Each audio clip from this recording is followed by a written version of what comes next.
Nous sommes toujours avec nos deux reporters d'Insiders. Valérie, vous revenez d'Italie. Le score de Salvini s'explique-t-il en partie ou totalement par un très fort sentiment anti-immigration ou un autre facteur joue-t-il, à savoir l'économie? Eh bien, le sentiment anti-immigration est évidemment un élément très important, mais c'est vrai, ce n'est pas le seul. Alors, concernant l'immigration, de nombreux supporters de Salvini nous ont dit qu'ils ne sont pas tant en colère contre les migrants que contre la manière dont les responsables politiques nationaux et européens traitent la question. Ils ont le sentiment que l'Italie a assumé bien plus que sa part du fardeau et n'a rien reçu en retour. Et c'était très flagrant à Lampedusa.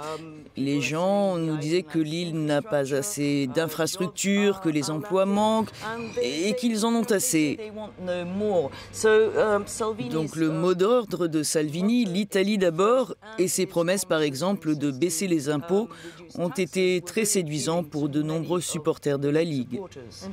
Mais est-ce juste de dire que les problèmes économiques de l'Italie étaient antérieurs à l'arrivée des migrants? Absolument. L'Italie a traversé une crise financière très sévère, comme le reste de l'Europe et en particulier le sud de l'Europe. Donc les arguments économiques sont essentiels et les gens nous ont dit que Salvini est aujourd'hui le seul en qui ils peuvent avoir confiance parce que tous les autres n'ont pas tenu leurs promesses. Vous parliez du sud de l'Europe. Vous avez tourné un reportage en Espagne il y a quelques mois pour Insiders sur l'essor de Vox. Ce parti d'extrême droite n'a pas décroché tant de voix que cela lors des européennes. Qu'en pensez-vous? Eh bien, c'est vrai qu'ils n'ont pas fait aussi bien lors des élections nationales et européennes que lors du scrutin régional en Andalousie l'hiver dernier. Et les observateurs nous ont dit que l'une des raisons à cela, c'est que ce parti est plutôt jeune, qu'il n'est pas encore très bien structuré, pas très bien organisé. Il n'a pas eu le temps de construire une véritable machine de campagne politique. Donc ça, c'est l'une des raisons. Et une autre pourrait être que certains de ses soutiens, venus des partis traditionnels, ont été un peu refroidis par certaines des positions les plus radicales de Vox, comme par exemple les questions de parité homme-femme, sur lesquelles ils sont très sexistes. Donc ça a pu être dissuasif. Merci Valérie. Je me tourne vers Damon. Vous vous êtes rendu en Pologne pour Insiders. Vous avez aussi parcouru l'Europe pour Euronews. En Pologne, le parti Droit et Justice a obtenu de très bons résultats lors des européennes. Vous vous y attendiez, non? Oui, sans doute. Le parti Droit et Justice, appelé PIS en Pologne, a le vent en poupe depuis quelque temps et ses représentants ont transformé ces européennes en bataille contre les idées libérales de l'Ouest, considérées comme une menace pour le mode de vie traditionnel polonais. La Pologne est un pays très catholique, donc le PIS a bénéficié de cela. Et les thèmes comme l'immigration sont aussi des thèmes majeurs dans le pays. Le gouvernement est très anti-immigration, pourrait-on dire. Et les gens à qui j'ai parlé sur place m'ont dit « On n'est pas tant que ça contre les immigrés, mais on a vu le flux incontrôlé d'immigrés dans les autres pays et on ne veut pas de ça ici. » Le PIS s'en est bien sorti lors des européennes, tout comme la coalition d'opposition.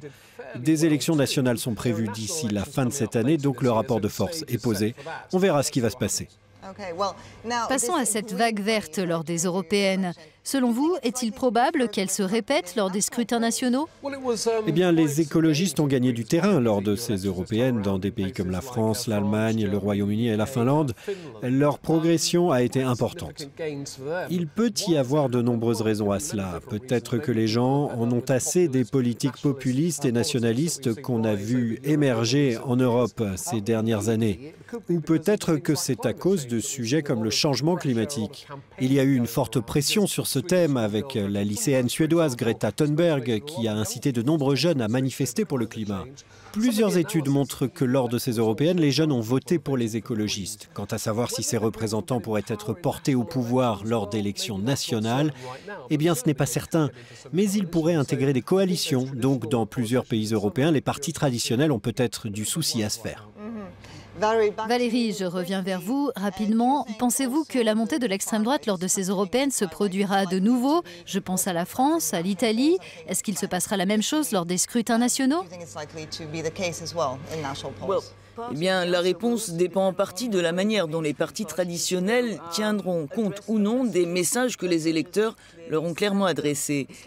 Il est probable que certains de ces partis essaieront de reprendre certaines idées d'extrême droite, comme on l'a vu en Hongrie ou en Pologne. Et même si les partis d'extrême droite ne réalisent pas de bons scores, c'est certain qu'ils seront représentés au niveau politique d'une manière ou d'une autre. Et il ne faut pas oublier qu'ils ont doublé leur score au Parlement européen. Ils ont maintenant 10% des sièges d'eurodéputés contre 5% auparavant. On verra, mais on sait que les élections européennes sont souvent le reflet de tendances à l'échelle de l'Europe. Oui, c'est intéressant pour l'ensemble de l'Europe. Merci beaucoup d'avoir été avec nous. Merci de votre attention. À bientôt.